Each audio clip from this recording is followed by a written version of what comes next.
तो इनिशियली पापा ने एक बार इन्वेस्ट किया, बट उसके बाद मैंने फादर से फिर कभी इन्वेस्टमेंट नहीं मांगी। आज भी वही है कि जहाँ तक मतलब नज़र आ रहा है वहाँ तक गाड़ी चला रहे हैं, फिर वहाँ पे थोड़ा सा आगे पहुँचते हैं, कुछ और दिखता है, वहाँ तक पहुँचते हैं। आज वो कास्ट सिस्टम नहीं है, स्किन कलर मैटर नहीं करता, हाइट मैटर नहीं करती, आपका रिलीजन मैटर नहीं करता, कुछ मैटर नहीं करता। सी if you have skills and अगर आप लोगों को वो देना सीख गए जो लोगों को चाहिए, आप उनकी प्रॉब्लम सॉल्व करना सीख गए, and then if you have enough audience you will make money. Government को देखो, गवर्नमेंट ठीक नहीं कर रही, हमारी इकोनॉमी ठीक नहीं कर रही, हमारा देश ठीक नहीं कर रहा, बट फिर आप हमेशा देखोगे कुछ लोग होंगे जो उन्हीं सर्कमस्टांसेस के अंदर एक्सेप्शनल रिजल्ट्स प्रोड्यूस कर देंगे।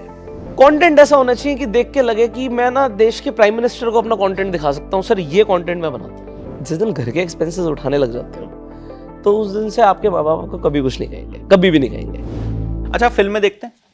फिल्में हाँ बिल्कुल देखते हैं। फेवरेट एक्टर कौन है?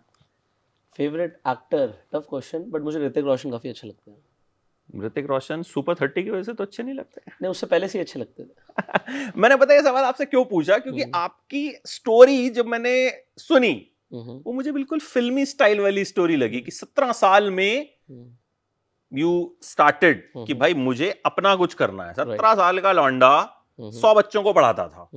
तो इन शॉर्ट कहीं ना कहीं हमने फिल्मों में ऐसा देखा है कि भाई अच्छा ठीक है, मैं ये नहीं करूंगा, मैं वो नहीं करूंगा, मैं इंजीनियरिंग नहीं करूंगा, मतलब मुझे अपना कुछ करना है या ऐसा कुछ करना है जो डिफरेंट हो। राइट। सो थॉट आया कैसे ये वाला? सबसे पहले तो कि मतलब मम्मी पापा क्या बनाना चाहते थे?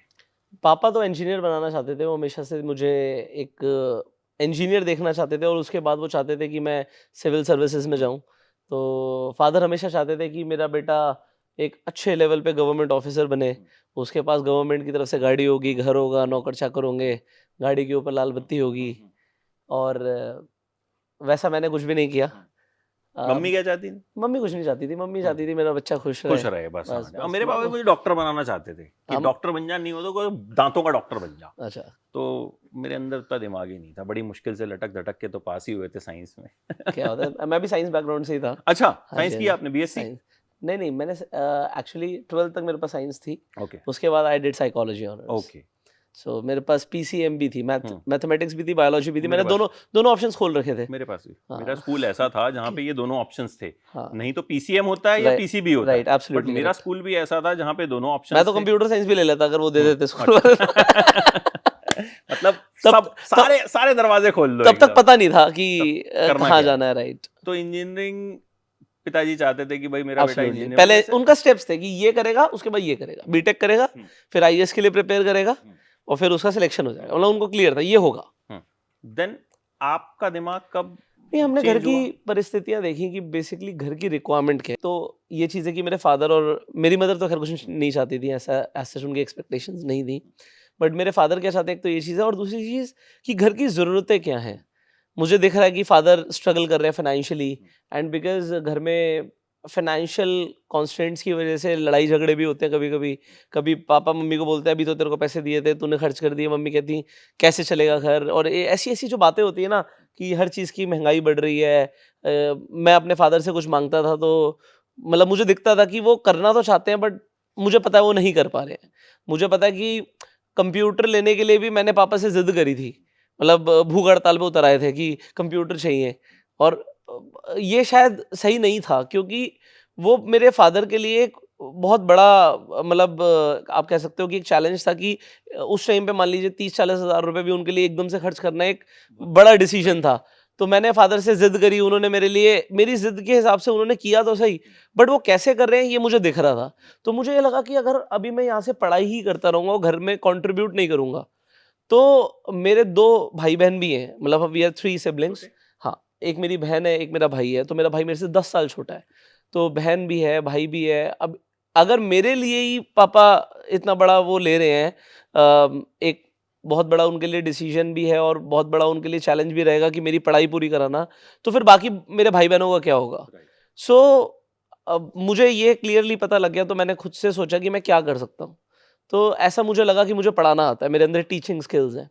ऑल्दो मेरी एज वहाँ पे बहुत कम थी, मतलब 17 साल की उम्र में जस्ट 12th पास आउट नहीं करी थी, और सोचा कि बेटा तू क्या कर सकता है, तू ये बता तू कर क्या सकता है। मतलब जॉब कहीं नहीं मिलेगी, राइट 17 साल के बच्चे को कोई जॉब नहीं देगा, पास वैसे भी 2-4-5 हज़ार रुपए तो 10,000 उस रुपए की टाइम पे कुछ नौकरी। भी नहीं, मतलब देयर वर नो ऑप्शंस। सही। सो तू क्या कर सकता है, तो मुझे लगा कि मैं बच्चों को पढ़ा सकता हूँ, शायद मैं इंग्लिश पढ़ा सकता हूँ, कुछ ऐसी स्किल्स है, पब्लिक स्पीकिंग मैंने सीखी है, अपने अपनी पर्सनालिटी पे काफ़ी काम किया पिछले 2-3 सालों में, तो जो चीज़ें मैंने उस टाइम पे सीखी थी, अपने अंदर इम्प्रूवमेंट्स लेकर आया, तो मुझे लगा कि इन चीज़ों के ऊपर फोकस किया जा सकता है, पढ़ाया जा सकता है। फिर कुछ सवाल अपने आप से पूछे कि इससे बड़ा कुछ सोच सकता है, तो मैंने कहा इससे बड़ा तो ये हो सकता है कि अपना इंस्टीट्यूट खोल लिया जाए। तो मैंने अपने फादर को बोला कि पापा अभी देखो 12th का एग्ज़ाम्स दे दिए हैं, 3 महीने की छुट्टी मिलती थी तब। 3 महीने तक एग्ज़ाम के रिज़ल्ट नहीं आते थे, हाँ, मतलब हाँ। एग्ज़ाम दे दिया, लगभग रिज़ल्ट आने में 3 लगभग महीने वो लगेंगे बिल्कुल, और बिल्कुल। उस टाइम में वो समर वेकेशन भी आने वाली है।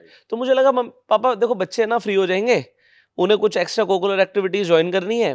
मैंने पिछले 9th स्टैंडर्ड से लेके 12th स्टैंडर्ड आप कह सकते हो 4 साल बहुत सारे कोर्सेज़ करे हैं, तो मुझे भी काफ़ी कुछ आता है और मेरे साथ जो मुझे कंप्यूटर सिखाते थे भैया, मैंने उनसे भी बात करी थी, तो उनके पास थोड़ा-सा टाइम होता है, तो हम कंप्यूटर क्लासेस बच्चों को दे सकते हैं।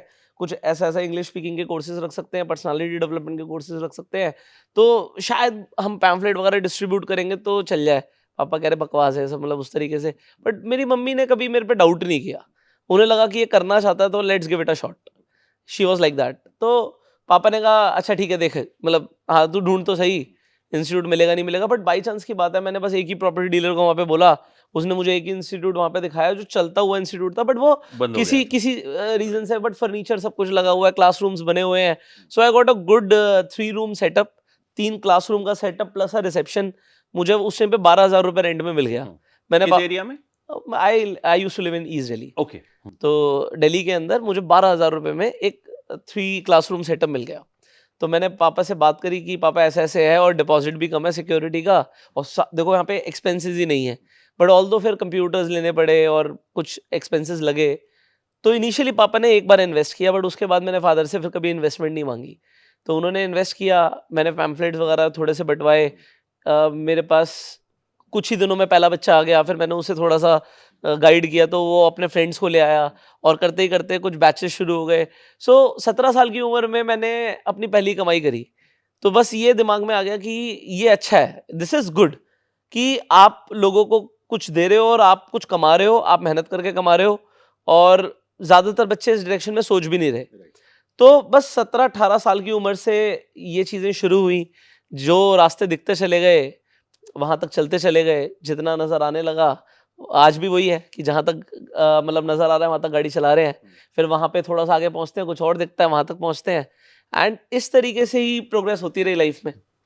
Then how the YouTube journey started? जो आपने यूट्यूब चैनल स्टार्ट किया, जो आज 10 मिलियन प्लस सब्सक्राइबर्स हैं, and you know people follow you very religiously, जो आपकी ऑडियंस है उसमें कमेंट्स भी देख लें हम या व्यूज भी देख लें हम, आप जिस तरह का कंटेंट बनाते हैं लोगों को एक आदत लगी उसकी, तो देन हाउ दैट हैपेंड? सो हुआ क्या कि मैं टीचिंग स्किल्स, जैसे मैंने बोला, मेरे अंदर शायद थी। होता क्या है कि एवरी ह्यूमन इज डिफरेंट। तो ऊपर वाले ने ना क्या किया हुआ है कि हर किसी को ना कुछ सेट ऑफ स्किल्स दी हुई हैं, सब में डिफरेंट है। हमारी परवरिश थोड़ी सी डायरेक्शन चेंज ले लेती है। हमने लाइफ में कुछ और देखा, हो सकता है आपको ड्राइंग बहुत अच्छी आती हो, मुझे ना आती हो, आपको सिंगिंग बहुत अच्छी आती हो, मुझे ना आती हो, बट कुछ चीज़ें होंगी जो मुझे आती होंगी, शायद आपको कम आती होंगी।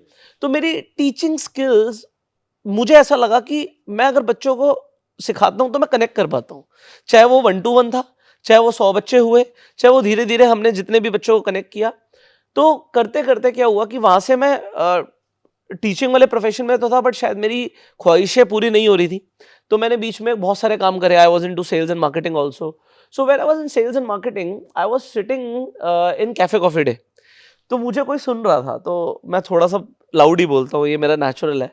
मेरा तो भी। हाँ, लोग कहते हैं भाई थोड़ा-सा धीरे। थोड़ा धीरे यार, यहाँ आसपास और भी लोग हैं। सो साइड में कोई बैठा था, तो उन्होंने मुझे सुना, और जब मैं वहाँ से जाने लगा तो उन्होंने कहा कि can I take you 1 minute? मैंने कहा व्हाई नॉट? तो फिर व्हाट डू यू डू? मैंने कहा नथिंग मच। तो उन्होंने मुझे बोला कि यार यू स्पीक वेरी वेल। पता नहीं उन्होंने क्या देखा। तो उन्होंने कहा do you have a YouTube channel? मैंने नो। कहा व्हाई नॉट? तो वो इनफैक्ट इतने इम्प्रेस हुए, हो सकता है वो 1 घंटा मुझे सुन रहे हो, तो वो मुझे अपने घर ले गए, और उनके पास कुछ यूट्यूब चैनल्स थे जिसमें वो फेसलेस वीडियोस बनाते थे। तो वॉइस ओवर पे। वॉइस ओवर टाइप, और वो भी उन्होंने टीम वगैरह हायर कुछ करी हुई थी। So he just showed me his YouTube revenue. उस टाइम पे, और उनकी वीडियोस में मतलब इतनी वैल्यू नहीं थी। वो मतलब आप कह सकते हो टायर 3 सिटीज़ के लिए वीडियोस बना रहे थे। बट वैल्यू ना होने के बावजूद भी I saw some kind of a revenue is coming and he said Pushkar you speak well, I can train you a bit and तू यूट्यूब पे वीडियोस बना सकता है। बट हुआ क्या कि जब उन्होंने मुझे गाइड किया तो उन्होंने अपने अकॉर्डिंग गाइड किया। सो हुआ क्या, जो मेरा नेचुरल टच था वो स्टार्टिंग में नहीं आया, but although I gain 2000 subscribers, तो मेरा एक अपना सर्कल था, उन्होंने सब्सक्राइब कर लिया हाँ कि होगा। कर ले भाई कर ले, जैसे हम शुरू में हाँ अक्सर लोग करते हैं। राइट, तो मेरे 2000 सब्सक्राइबर्स हो गए। जब मेरे 2000 सब्सक्राइबर्स हुए तो मुझे लगा कि यार ये तो अच्छा है कि आई गॉट 2000 सब्सक्राइबर्स। तो यूट्यूब का जब चैनल मोनेटाइज हुआ पहली बार, कुछ छोटा मोटा आया कुछ, तो मेरे को लगा यार दिस इज समथिंग जो what ever I am doing मैं उसके साथ कर सकता हूँ। एंड धीरे धीरे मैंने उस पर काम करना शुरू किया जो मुझे आता था। मतलब ऐसा है कि मैंने लाइफ में हमेशा लोगों के साथ वो कंटेंट शेयर किया है, उस चीज़ के ऊपर बात करी है जिसमें मैं खुद इन्वॉल्व हूँ। अगर मुझे ऐसा लगा कि मैं पर्सनालिटी डेवलपमेंट पे लोगों को कंप्लीट ट्रेनिंग्स दे सकता हूँ, तो हमने स्टार्टिंग में उसके ऊपर वीडियोस बनाई, पब्लिक स्पीकिंग के ऊपर बनाई, सेल्स मार्केटिंग के ऊपर बनाई, बिजनेस बिल्कुल बेस लेवल से। मैं मतलब देखिए मेरे पास कोई $1 बिलियन कंपनी तो है नहीं, तो मुझे किसी को बिलियनर बनाना नहीं आता। बट ये है कि मुझे ये पता है कि यार बिल्कुल जीरो से कैसे शुरुआत होती है, प्रैक्टिकल। मतलब हम इंडिया की बात करेंगे, हम एग्जाम्पल्स भी इंडिया के लेंगे, हम बिल्कुल वो गली मोहल्ले में रहने वाले लोग उनसे कनेक्ट कैसे कर सकते हैं, क्योंकि उनके पास कोई ना बैठे बैठे $1 बिलियन आइडिया नहीं आने वाला। वो ऐसे करते एकदम से स्टार्टअप नहीं बना देंगे, उनको वीसी फंडिंग नहीं मिलेगी। वो मुझे पता है वैसा नहीं होने वाला। क्योंकि वैसा नहीं होने वाला तो जो मेजर ऑडियंस है ना, उन्हें रियलिस्टिक थिंग्स चाहिए। रियल लाइफ में क्या होता है, रियल लाइफ कैसे चलती है। सो अगर आप मेरी ज्यादातर वीडियोस देखेंगे, we talk about real life and we talk about problem solving. And देखिए अमीर बनना मैं कहता हूं आपका हक है। आप मिसगाइड हो जाते हो सोसाइटी से, मतलब इट इज योर राइट। आज हम एक ऐसी लाइफ टाइम अपॉर्चुनिटी को जी रहे हैं, आप बिलीव करिए, आप इसे पढ़ सकते हैं, आप स्टडी कीजिए। 1830s तक, 1830 तक 70% ह्यूमन पॉपुलेशन से फार्मिंग करती थी, अपना खाना खुद उगाती थी। We used to just do farming and हम अपना खाना खुद बनाते थे, just grow our own food. हमारे दादा परदादा भी यही करते होंगे। 30% पॉपुलेशन कुछ और काम करती थी। आज क्या 70% पॉपुलेशन फार्मिंग करती है? नहीं। हमने एग्रीकल्चर में बहुत एडवांसमेंट करी है, बट अब हो क्या गया है, पहले के टाइम में ना बहुत सारे चैलेंजेस थे। इंटरनेट नहीं था, कास्ट सिस्टम था। आपको पता है कि भाई अगर कोई एक लोअर कास्ट से है तो वो अपर कास्ट का बैठ भी नहीं सकता, तो बिजनेस करना दूर की बात है। बट आज हम एग्जांपल्स देते हैं, भाई 25-25 साल के लड़के हैं। अब मार्क ज़करबर्ग की बात करो, अब उसके पास इतना पैसा है कि वो देश खरीद सकता है। ये कभी पॉसिबल नहीं था, मतलब कभी सोच ही नहीं सकता कोई। Nobody can think about it, और कभी किसी ने सोचा भी नहीं। बट आज it is very very easy. We have internet, we have opportunities. आज वो कास्ट सिस्टम नहीं है, स्किन कलर मैटर नहीं करता, हाइट मैटर नहीं करती, आपका रिलीजन मैटर नहीं करता, कुछ मैटर नहीं करता। See if you have skills and अगर आप लोगों को वो देना सीख गए जो लोगों को चाहिए, आप उनकी प्रॉब्लम सॉल्व करना सीख गए, and then if you have enough audience you will make money. So people are making money. And हमेशा वो लोग रहेंगे जो कहेंगे भाई गवर्नमेंट को देखो, गवर्नमेंट ठीक नहीं कर रही, हमारी इकोनॉमी ठीक नहीं कर रही, हमारा देश ठीक नहीं कर रहा। बट फिर आप हमेशा देखोगे कुछ लोग होंगे जो उन्हीं सर्कमस्टांसेस के अंदर एक्सेप्शनल रिजल्ट्स प्रोड्यूस कर देंगे। सो अभी हमारे पास अपॉर्चुनिटी है और हम वही लोगों को गाइड करना चाहते हैं कि भाई अपॉर्चुनिटी है। 100 लोगों से बात करोगे तो 95 लोग ऐसे होंगे जो अपनी प्रॉब्लम्स तुम्हें गिनवाएंगे। ठीक है, इसकी वजह से हम नहीं कर पाए, हमारे माँ बाप की वजह से हम नहीं कर पाए, हमारे एजुकेशन की वजह से नहीं कर पाए। 5% लोग होंगे जो एक्सक्यूज से ऊपर उठेंगे। सो बस उन्हीं लोगों के लिए हम कंटेंट प्रोड्यूस करते हैं एंड लोगों को पसंद आ रहा है तो परिवार बढ़ रहा है। तो 2000 जब हुए उसके बाद किस वीडियो से या किस पॉइंट पे ग्रोथ मिली? देखिए हमें नहीं पता होता कि हमारी कौन सी वीडियो ग्रो हो हाँ ये तो खैर कुछ नहीं कह सकते, हमें नहीं पता होता। बट हम एक चीज कभी अब मुझे ऐसा नहीं लगता पर्सनली, मुझे अब ऐसा लगता है कि यार कंटेंट बढ़िया बना, ना चले कोई फर्क नहीं पड़ता। मतलब it doesn't matter, if I don't get views it's very okay for me. Content ऐसा होना चाहिए कि देख के लगे कि मैं ना देश के प्राइम मिनिस्टर को अपना कंटेंट दिखा सकता हूं, सर ये कंटेंट मैं बनाता हूं। कंटेंट ऐसा होना चाहिए, कंटेंट में क्वालिटी होनी चाहिए। दो जो स्टार्टिंग वीडियोस थी उसमें से कोई एक वीडियो हिट हो गई, कोई पर्सनालिटी डेवलपमेंट की वीडियो हिट हो गई, तो उसमें व्यूज आने लग गए एकदम से एंड उसकी वजह से सब्सक्राइबर्स एंड व्यूज गेन हो गए। और ऑर्गेनिक, सब कुछ ऑर्गेनिकली, स्टार्टिंग में ऑर्गेनिकली, बीच में हमने कई बार हमने स्टार्टिंग में एड्स लगाई और मुझे लगता है वो एक बहुत स्टूपिड डिसीजन होता है, आपका चैनल पूरा डाउन हो जाएगा। हमें लगता है कि हम ऐड लगाएंगे हमें व्यूज आ जाएंगे, बट वो बिल्कुल बेकार है, मतलब नहीं करना वो। आज की डेट में अगर मेरे से कोई भी एडवाइस मांगेगा तो मैं यही बोलूंगा 100% ऑर्गेनिक। सो व्हाटएवर, मतलब आप ये मान लीजिए इनऑर्गेनिकली मुझे 1 लाख सब्सक्राइबर भी नहीं मिले होंगे पैसा खर्च करके। मतलब आज की डेट में लोग सुपर स्मार्ट है, उन्हें कंटेंट पसंद आएगा वो आपको सब्सक्राइब करेंगे। आप पैसा जितना मर्जी फूक लो, अगर आप ऐड लगाओगे आपका सब्सक्राइबर गेन हो जाएगा, नॉट पॉसिबल। सो आप ये देखिए 1 मिलियन से लेके 10 मिलियन की जर्नी हमारी काफी फास्ट रही। There were no ads, nothing at all, and comparatively fast रही मेरे लिए। मतलब लोग तो बहुत तेजी से ग्रो कर रहे हैं तो there is no comparison, but because आप अगर कंटेंट पे फोकस करो, आप लोगों को दिमाग में रखो कि आपकी जो ऑडियंस है ना उसे वैल्यू मिलती रहेगी, आप आगे बढ़ जाओगे। और कई चीजें होती हैं, जैसे एक पुरानी कहावत है कि बिल्ली सबको सिखाती है, शेर को पेड़ पे चढ़ना नहीं सिखाती। आप सिखा दो अगर आपको आता है तो, मतलब आप अपने अंदर मत रखो कुछ, क्योंकि आप see as a human you are everyday learning. अभी मैं गाड़ी चला के गुड़गांव से यहाँ तक आया, 1 घंटे का रास्ता था। सो 1 घंटे में मैंने भी कुछ सीखा। सो मुझे पता है कि मुझे कुछ ना कुछ नया सीखते रहना है, एंड ये जो हैबिट है ये बहुत सारे और लोगों के अंदर भी होती है। तो आज हम जिस स्टेज पर हैं, हम अगले 5 साल में भी क्या उसी स्टेज पर रहेंगे? शायद हमारी नॉलेज और ज्यादा बढ़ जाएगी, एक्सपर्टीज और ज्यादा बढ़ जाएगी, तो शायद हम लोगों को और भी कुछ दे पाए।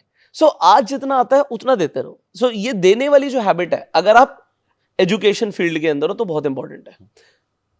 तो आज जब वीडियोस बनाते हैं, राइट, कहाँ से आइडियाज सोचते हैं, क्या थॉट प्रोसेस होता है कि भाई अच्छा ये भी बना लिया, ये भी बना लिया, ये भी बना लिया, अब क्या? मेरी ज़्यादातर वीडियोस रियल लाइफ बेस्ड होती है। अगर लोग सुनेंगे तो उन्हें पता होगा कि मैं बहुत ज़्यादा अपनी लाइफ में जो एग्जांपल्स हो रहे हैं, एवरीडे एग्जांपल्स। आप जो कर रहे हो लाइफ में उससे ही आइडियाज़ मिलते हैं। आप किसी से मिलते हो, आपको आइडियाज़ मिलते हैं। आप किसी बिजनेसमैन से मिलते हो, उसके बिजनेस के बारे में आपको कुछ नहीं पता होता, आपको पता लगता है अरे यार ये तो बड़ा कमाल की चीज़ है। अब ज़रूरी नहीं है वो मेरे ऑडियंस के लिए भी फिट हो, तो आप उसे अपने ऑडियंस को कैसे दे सकते हो, उसमें से क्या लर्निंग्स हो सकती हैं। तो everyday life is very important. मैं कहता हूँ एक अच्छा स्टोरी टेलर से वही बन सकता है जिसकी लाइफ में कुछ एक्सपीरियंसेस हो। आप कहीं घूमने गए, आप किसी वेकेशन पे गए, आपकी फैमिली में कुछ हुआ, किसी के साथ कुछ ट्रेजेडी हुई, then they will have stories. अगर कुछ हुआ ही नहीं तो कोई स्टोरी नहीं है, घर पे बैठे बैठे थोड़ी आइडियाज आएंगे। So do something in life, you meet new people, तो आपको आइडियाज की कभी कमी नहीं आएगी, मुझे ऐसा लगता है। मतलब मेरे पास सारे दुनिया के आइडियाज नहीं है, बट मैं तो वही बनाता हूँ जो मेरे लाइफ में लोगों से मिलकर जो आपको आइडियाज आते हैं, उसी के थ्रू आप इनफैक्ट आप इंटरनेट पे आप देख रहे हो बहुत सारी चीजें हो रही हैं। So if something big happens, probably let's say in stock market, और कुछ इकोनॉमी में कुछ डिस्ट्रप्शन आती है किसी भी चीज की वजह से, so you spend your time studying that. आप आर्टिकल्स पढ़ते हो, हम आपका न्यूज चैनल देख लेते हैं इस तरीके से। वैसे मैं न्यूज बहुत कम देखता हूँ, बट ठीक है कभी देख लेता हूँ। सब लोग कम देखते हैं नहीं मुझे नहीं पता, बट अच्छा ऐसा है क्या? मतलब ज्यादातर अपने ही काम से लोगों को फुर्सत नहीं मिलती। मेरे डू नॉट माइंड, बट मेरे कोच थे स्टार्टिंग में, तो उन्होंने मुझे गाइड किया कि न्यूज कम देखनी है। मैंने कहा क्यों सर? मेरे तो स्कूल की सारी टीचर्स बोलती थी न्यूज़पेपर पढ़ो, न्यूज़ देखो, खासकर इंग्लिश न्यूज़ चैनल्स देखो, इंग्लिश न्यूज़पेपर्स पढ़ो, आपकी वोकैबुलरी अच्छी होती है। आप न्यूज़ चैनल देखने के लिए मना कर रहे हो? कहते न्यूज़ में सिर्फ नेगेटिव आता है, बम फटा, मर गए, रेप हो गया, ये हो गया। वो जो खबर है वो हम ब्रेक करते हैं। होता क्या है, ऑडियंस की अटेंशन हमेशा नेगेटिविटी पे ज्यादा होती है। राइट। आप रोड पे जा रहे हैं, एक्सीडेंट हो गया, सब रुक के देखें, हेल्प कोई नहीं कर रहा। हाँ, कोई गाड़ी से उतर के हेल्प नहीं कर रहा, देख रहे हैं हुआ क्या। भीड़ लग जाती है। हाँ, नेगेटिविटी में हमारा दिमाग एकदम से क्लिक आता है। तो अब है क्या कि अगर आप जैसे अब ये हमारी एक वीडियो मान लीजिए, इससे कुछ पॉजिटिव इन्फॉर्मेशन मिलनी है, मैं आपको गारंटी दे सकता हूँ, आप कोई नेगेटिव इवेंट के ऊपर हम बात करें, बम फटने के ऊपर, इस तरीके की कोई भी चीज के ऊपर बात करें, उस पर ज्यादा व्यूज आएंगे कंपैरेटिवली। हमारे मतलब मुझे पता है ऐसा ही होता है, क्योंकि पॉजिटिविटी की तरफ बहुत कम लोग ध्यान देते हैं, वो माइंड रुकेगा कम। ठीक है। अच्छा, जब आपने YouTube चैनल एस्टैब्लिश कर लिया, फिर पापा का क्या कहना था? पापा कब ये पापा ने कहा कि अच्छा चल बेटा, अब जो है अब तू इंजीनियरिंग छोड़ दे? नहीं, YouTube तो तब तक आया ही नहीं था। मतलब आप ये मान लीजिए मैंने अपनी ग्रेजुएशन तो कर ही ली थी, तो उसके ऑलमोस्ट बाद ही YouTube शुरू किया, ग्रेजुएशन के बाद YouTube शुरू किया। नहीं, मतलब पापा कब खुश हो गए कि हाँ बेटा सेटल हो गया? पापा तो कभी खुश नहीं अभी भी नहीं, वैसे वो सेटिस्फाइड है, वो आपकी 4 लोगों में हमेशा बड़ाई ही करेंगे। देखिए होता क्या है, when you make enough money, that you are living your life, और आप जिस दिन घर के एक्सपेंसेस उठाने लग जाते हो तो उस दिन से आपके माँ बाप आपको कभी कुछ नहीं कहेंगे, कभी भी नहीं कहेंगे।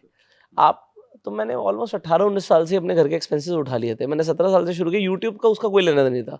हाँ, यूट्यूब से मुझे काफ़ी अच्छी ग्रोथ मिली। यूट्यूब काफ़ी अच्छा पे करता है, यूट्यूब एक बहुत अच्छा करियर ऑप्शन है। बट मैं आपको ये बताऊंगा कि मतलब खर्चा उठाना, क्योंकि पहले ऐसा कोई बहुत लग्जरी वाले खर्चे नहीं होते थे, तो वो तो मैंने 18-19 साल से ही घर के खर्चे उठाने शुरू कर दिए थे, कंट्रीब्यूट करना शुरू कर दिया था। और डेफिनेटली जो लाइफस्टाइल हमारे माँ बाप ने बड़ी मेहनत से हमें दी थी, उससे हमने कई मल्टीप्लाई करने की कोशिश करी, तो मम्मी पापा खुशी थे। अच्छा, हमारे पास गाड़ी नहीं थी, तो मेरे लिए गाड़ी लेने बड़ी बात थी, तो पापा वहीं से खुश होना शुरू हो गए। हाँ, मतलब मुझे ऐसा लगता है। ये मैं पूछ रहा था कि पेरेंट्स के लिए उसके बाद ऐसा क्या स्पेशल किया जो उनको हालांकि पेरेंट्स के तो आप एक चॉकलेट भी ला दोगे या छोटा सा भी ला दोगे, दे गेट हैप्पी, बट कुछ ऐसा था जो किया और पेरेंट्स को कहीं ना कहीं एक टच हो गए हो वो? टच नहीं, बट बेसिकली पहले तो वो कंफर्ट जोन में थे कि हम जिस घर में रहते थे वो बहुत छोटा सा घर था। वो मतलब कॉलोनी ऐसी थी कि वहाँ पे गाड़ी भी नहीं घुस सकती थी। तो मैंने सबसे पहले डिसीजन लिया कि मुझे यार ये घर नहीं पसंद, तो मुझे घर चेंज करना है। सो मैंने एक डिसीजन लिया कि भाई यहाँ से हम थोड़े से दूर में, थोड़े से बड़े घर में, थोड़ी अच्छी लोकेलिटी में शिफ्ट होंगे। और मैंने माँ बाप को वो एक सरप्राइज़ दिया, तो शायद वहाँ से उनकी एक थोड़ी सी खुशी बढ़ गई होगी। जो लोग YouTube पे देखते हैं कई बार तो प्रपोजल आते हैं लड़कियों? नहीं, उस तरफ मैं कभी ध्यान नहीं देता। नहीं, आप ध्यान नहीं देते वो एक अलग चीज है। प्रपोजल आएंगे कहाँ पे? मैसेजेस पे आएंगे, मैं कभी देखते नहीं मैसेजेस। मैं यार ये 4-5 लड़के लगे हुए हैं और ये गाड़ी मैं कैसे भी निकाल लो यहाँ से वहाँ से, मतलब 1 घंटे तक फॉलो करते रहे। वो स्केरी हो गया। मतलब जब 45 मिनट्स निकल गए तो फाइनली वो बिल्कुल मेरे साथ में आ गए, जहाँ पे थोड़ा सा ट्रैफिक आया, सर हम आपके फैन हैं प्लीज ये मैंने कहा यार 45 मिनट्स तक मेरी ऐसी तैसी हो रही थी। तो मुझे ऐसा लगता है कि आज ठीक है लोग मुझे फॉलो कर रहे हैं, बट मैं चाहता हूँ लोग जो आज फॉलो कर रहे हैं ना वो ऐसे बने कि लोग भी उन्हें फॉलो करें। तो होता क्या है, एक लीडर हमेशा लीडर बनाने पे फोकस करता है। मुझे फॉलोअर्स नहीं चाहिए, मुझे लीडर्स चाहिए। अगर लीडर्स आ जाएंगे ना तो देश बदल जाएगा। हीरोइन कोई फेवरेट है? मेरी वाइफ अच्छी है।